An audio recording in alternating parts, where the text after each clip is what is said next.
चलिए आज के इस वीडियो में हम ये ऐसा बायोस बनाना सीखेंगे जिसका हमारे पास रिसोर्सेज में सिर्फ सीरियल नंबर होगा, प्रोडक्ट की होगा और बोर्ड होगी। ये तीन चीजें होंगी। अगर मान लीजिए कि हमारे पास ऐसा बोर्ड आ गया है जिसकी ओल्ड बायोस हम लोग को मिल नहीं रही है, किसी वो डीलर के पास गया था और उस डीलर ने बायोस ओल्ड उसमें से निकाल लिया है और एक रफू कुछ भी बायोस डाल दिया है जो कि ओरिजिनल बायोस नहीं है या सही बायोस नहीं है। तो उस कंडीशन में हम अगर हमारे लैपटॉप में बायोस की प्रॉब्लम रही तो हम उसको सुधारेंगे कैसे? उस कंडीशन में हमें उस बोर्ड की दो चीजें मिलेंगी। एक ये सीरियल नंबर जो कि लैपटॉप के पीछे लिखी होती है,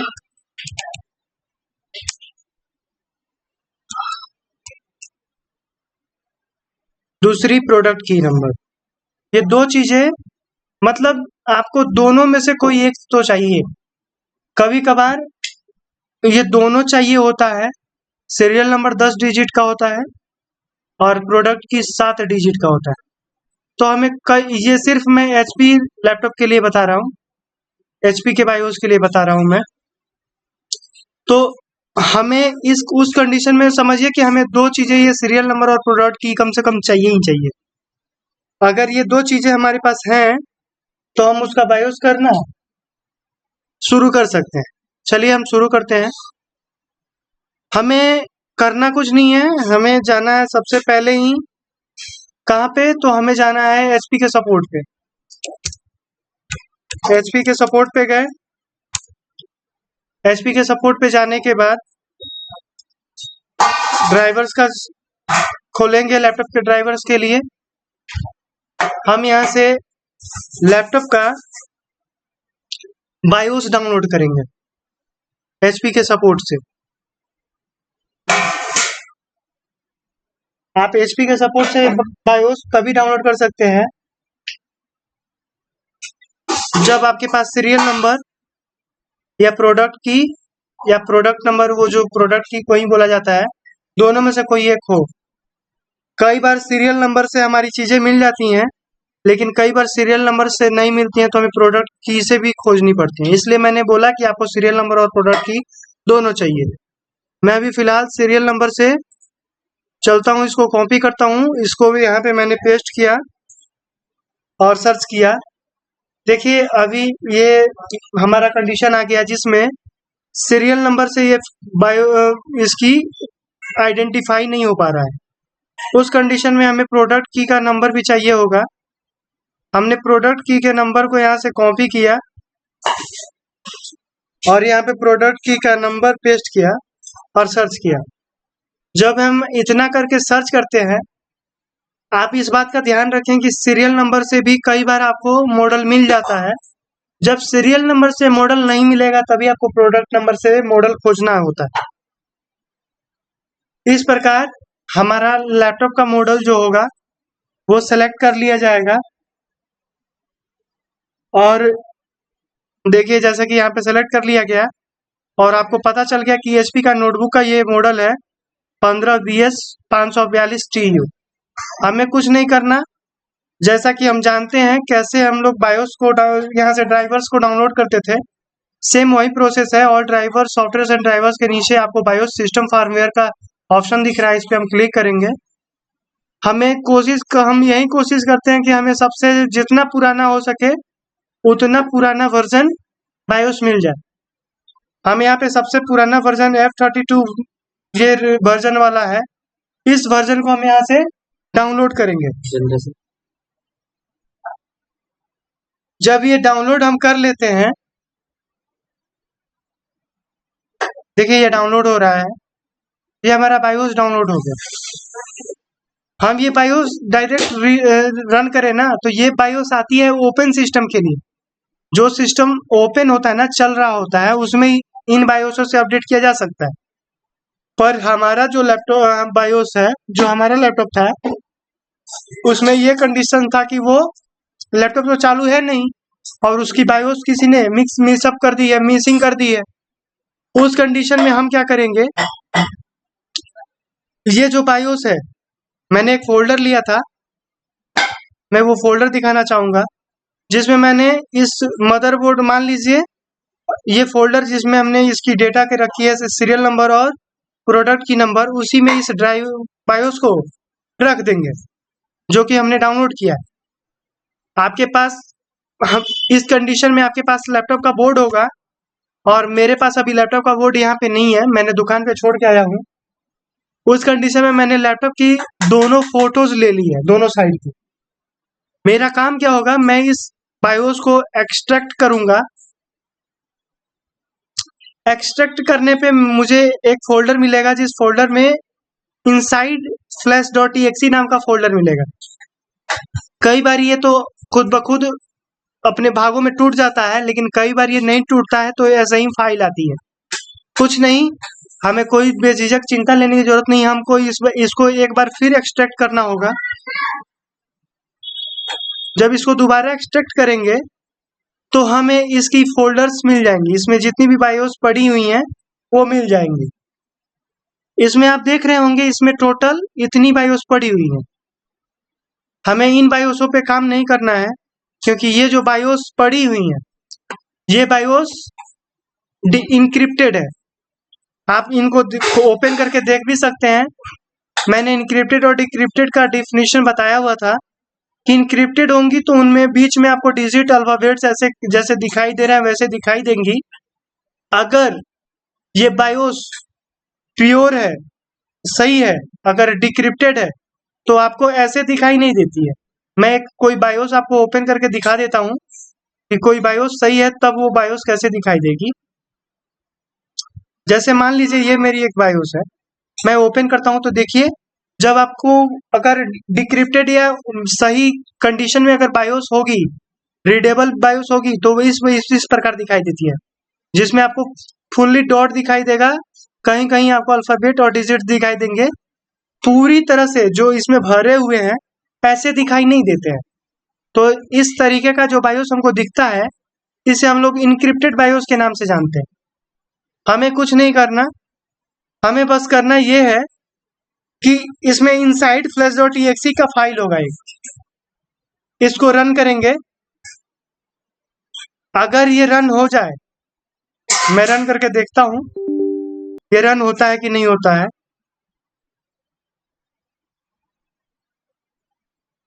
देखिए ये फाइल यहाँ पे रन हो गया है, तो मुझे डिक्रिप्ट करने के लिए किसी और टूल की जरूरत नहीं है।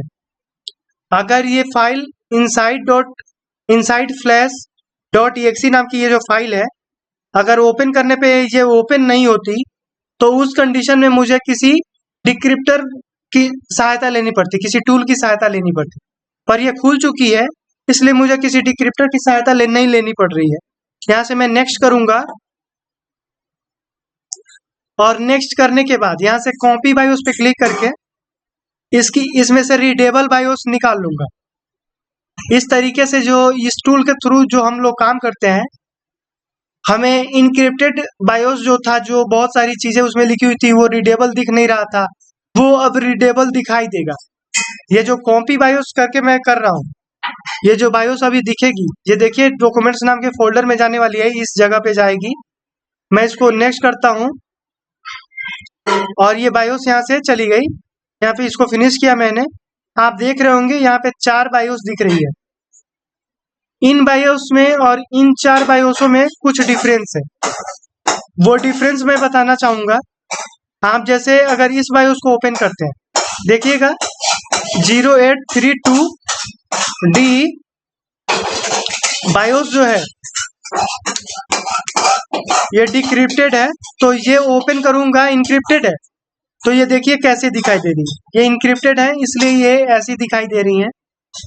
अगर ये इन्हीं को मैंने डिक्रिप्ट किया है तो ये सेम मॉडल की, ये सेम बायोस है, मैंने इसको ओपन किया, आप देखिए ये रीडेबल फॉर्मेट में दिख रही है। आप इसको देख के रीड कर सकते हैं। इसीलिए हमको इनक्रिप्टेड बायोस को डिक्रिप्ट करना पड़ता है। अब बात आती है कि मेरा इसमें से कौन सा बायोस है जिसको मैं लैपटॉप में प्रोग्राम करूंगा। उस कंडीशन में हम क्या करते हैं, इस बायोस के ये जो 4 फाइल्स हमको मिली हैं, मैं क्या करूंगा, उन चारों बायोस के फाइल्स को ये देखिए, एक ये है, एक ये है, एक ये है और एक ये है। ये 4 बायोस की फाइलें हैं। मैं इन चारों बायोस के फाइल्स को यहाँ पे कॉपी करूंगा और इस फाइल्स को जो ये खुली हुई हैं, यहाँ पे ये 4 फाइल ऐसे और दिख रही हैं, ये मेरे काम की नहीं है, इसलिए मैं इन्हें डिलीट कर देता हूँ और ये डॉक्यूमेंट्स फोल्डर को मैं बंद कर देता हूँ। यहाँ पे मुझे आप देख रहे होंगे, यहाँ पे आपको टोटल 4 बायोस दिखाई दे रही हैं, जो कि मैंने डिक्रिप्ट किया हुआ है, जो कि रीडेबल फॉर्मेट में है। इन्हीं में से कोई एक बायोस मेरे लैपटॉप का है। वो कैसे पता चलेगा? तो हम क्या करेंगे, हम अपने लैपटॉप के प्रोसेसर के साइड का, जिधर हम थर्मल प्रोटेक्शन लगाते हैं, देखिए ये लैपटॉप के फोटो है, लैपटॉप की जो मदरबोर्ड है उसकी फोटो है, उसमें ये बायोस तो ये मदरबोर्ड में सीपीयू तो लगा होगा और इसी के ऊपर हम लोग थर्मल प्रोटेक्शन लगाते हैं, जो फैन की सेक्शन से आती है और स्टील तांबे की होती है। वो पैनल हटाने के बाद इसको मैं यहाँ से क्या करूँगा, जूम करूँगा और जूम करने के बाद मैं आपको यहाँ दिखाना चाहता हूँ कि यहाँ पे कुछ लिखा हुआ है, जो कि इस प्रोसेसर का सीरियल नंबर होता है। सीरियल नंबर जब शुरू होगा तो उसके पहले SR लिखा होगा, उसके बाद जो डिजिट होंगी वो सीपीयू की हैं। तो यहाँ पे लिखा हुआ है SR2UW। मैं ये नाम को सर्च करने वाला हूँ। अब मैं जाऊंगा कहाँ पे, तो ब्राउजर खोलूंगा, एक फोल्डर खोलूंगा, ये क्योंकि ये इंटेल का प्रोसेसर है। आप ये कैसे पता करेंगे? इंटेल का प्रोसेसर है तो आप जब ये लैपटॉप खोलेंगे ना, तो आपको उस समय ये दिखाई दे देगा। इंटेल के प्रोसेसर पे कुछ लिखा नहीं होता है, लेकिन AMD के प्रोसेसर पे AMD लिखा होता है। तो मैं क्या करता हूँ, अभी आपको ब्राउजर पे ले चलता हूँ। इंटेल का था इसलिए मैं यहाँ पे इंटेल लिख रहा हूँ और SRU2W, जो कि मैंने नाम कॉपी किया था, वहां से मैंने उसका नाम पढ़ लिया था, वो नाम मैं यहाँ लिख के इंटर क्लिक करता हूँ। इंटर पे क्लिक करने के बाद इसकी बायोग्राफी दिखाई देगी ब्राउजर पे। मैं इसमें एक वेबसाइट होती है cpuworld.com के नाम से, इस वेबसाइट को मैं ओपन करूंगा। इस वेबसाइट को ओपन करने के बाद यहाँ पे पार्ट नंबर लिखा होता है और आप यहाँ नीचे देखेंगे प्रोसेसर कोर लिखा होता है, जो कि स्काईलेक का है। स्काईलेक U जनरेशन का ये प्रोसेसर है। अब ये स्काईलेक U जनरेशन का प्रोसेसर है, ये आप कैसे पता कर सकते हैं कि हाँ ये है कि नहीं है? तो हमारा ये जो बायोस होगा, जो बन के निकलेगा, आप उसको मैच करके देख पाएंगे। अभी फिलहाल के लिए हम ब्राउजर पे चलते हैं और इसकी डेटा को रीड करने की ट्राई करते हैं। पार्ट नंबर पे एक बार क्लिक करेंगे हम, तो हमें CPU ID मिलेगा। CPU ID पे क्लिक करेंगे और नीचे हम जब चेक करेंगे, देखेंगे तो हमें एक नंबर मिलेगा CPU ID सिग्नेचर के नाम से, जो कि एक डिजिट में नंबर होगा, कोड लिखा होगा। ये कोड हम जो ये बायोस को डिक्रिप्ट किए हुए हैं उनके नाम से मैच करेंगे। उनके नाम से बायोस के ये जो नाम लिखी होती है ना, जैसे यहाँ पे इस फोल्डर का नाम SP83975 लिखा हुआ है, वैसे ही इस बायोस पे कुछ नाम लिखा हुआ है। आप देखेंगे जैसे यहाँ लिखा हुआ है 0832E.bin, तो ये बायोस का नाम है। वैसे ही ये जो नाम लिखा हुआ है ना 406E3, ये जो लिखा हुआ है, ये नाम मुझे मैच करना है। कहाँ पे?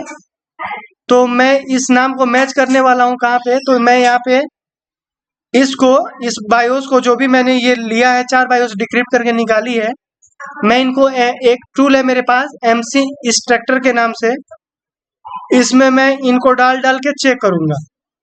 जैसे मैंने इसमें MC एक्सट्रैक्टर के exe फाइल पे मैंने ड्रैग एंड ड्रॉप किया, एंटर पे क्लिक किया, तो यहाँ पे मुझे एक ID मिल रही है CPU ID करके, जो कि एक 5 डिजिट की नंबर दिखाई दे रही है 506C9, जो कि मेरे यहाँ पे जो नाम लिखी हुई थी 406E3 इससे मैच नहीं होती है। इसका मतलब ये मेरा बायोस नहीं है। तो ये मेरा बायोस था। मैं क्या करूंगा, इस बायोस को यहाँ से डिलीट कर दूंगा ताकि मेरे को कंफ्यूजन ना रहे। मैं फिर किसी बायोस को उठाता हूँ, जैसे मैंने ये बायोस उठाया, इसको मैंने ड्रैग एंड ड्रॉप किया, यहाँ पे हिट इंटर किया और यहाँ पे कुछ नामें आ रही हैं 406 C1 C2 C3 C4। मेरे वाले बायोस का नाम क्या, मैं CPU ID का सिग्नेचर का नाम क्या था 406 E3। ये फिर इसमें भी नाम नहीं है, इसलिए ये भी मेरा बायोस नहीं हो सकता, इसलिए मैं इसे भी डिलीट कर देता हूँ ताकि मुझे कंफ्यूजन ना रहे। उसके बाद मैं इस बायोस को उठाता हूँ और इसे भी ड्रैग एंड ड्रॉप करता हूँ MCA एक्सट्रैक्टर में और हिट इंटर करता हूँ, तो यहाँ पे मेरा नाम मैच कर गया है 406 E3 के नाम से। और ये आप ध्यान से देखेंगे ना, तो ये सेम CPU ID मेरे ब्राउजर के इस प्रोसेसर के ऊपर सिग्नेचर के रूप में दिखाई दे रही थी। मेरा सेम मैच तो मिल गया है, यानी मेरा ये बायोस है। अब इस बायोस एक और बायोस मिला है, इसको भी चेक कर लेते हैं ताकि हमें कंफ्यूजन ना रहे। तो मैंने इसे भी ड्रैग एंड ड्रॉप किया और मैंने हिट इंटर किया। इसमें जो भी नंबर मेरे को मिला 306, ये तो मेरा था ही नहीं, 406 से शुरू था, तो मैं इधर आ जाता हूँ। 406 E3 था और इसमें कहीं भी अल्फाबेट का नाम नहीं दिया गया है, इसलिए ये इंटेल के प्रोसेसर्स में, मेरे प्रोसेसर लैपटॉप में जो प्रोसेसर लगी है उसका CPU ID इससे मैच नहीं करता। इसलिए मेरे को ये तो क्लियर हो गया कि मेरा बायोस यही है। अब ये जो बायोस है मैं इसको अपने लैपटॉप में प्रोग्राम करके और रन कर सकता हूँ। मेरा लैपटॉप ऑन हो जाएगा और मुझे जो सीरियल नंबर मिला हुआ था और CPU ID प्रोडक्ट ID मिली हुई थी, उसे मुझे इस बायोस के अंदर एडजस्ट करना होगा, राइट करना होगा, इंसर्ट करना होगा। वो मैं आगे की क्लास में बता दूंगा, या आप बायोस में इसे आप जब इंस्टॉल करेंगे उसके बाद किसी टूल से उस इंफॉर्मेशंस को डाल सकते हैं। इस प्रकार ये सेटअप बिन, जब हमारे पास लैपटॉप नहीं होगी, लैपटॉप की ओरिजिनल बायोस नहीं होगी, तो उस कंडीशन में उस लैपटॉप के में कौन सी कैसे बायोस डालेंगे, ये मेरा प्रोसेस कंप्लीट हुआ। Thank you.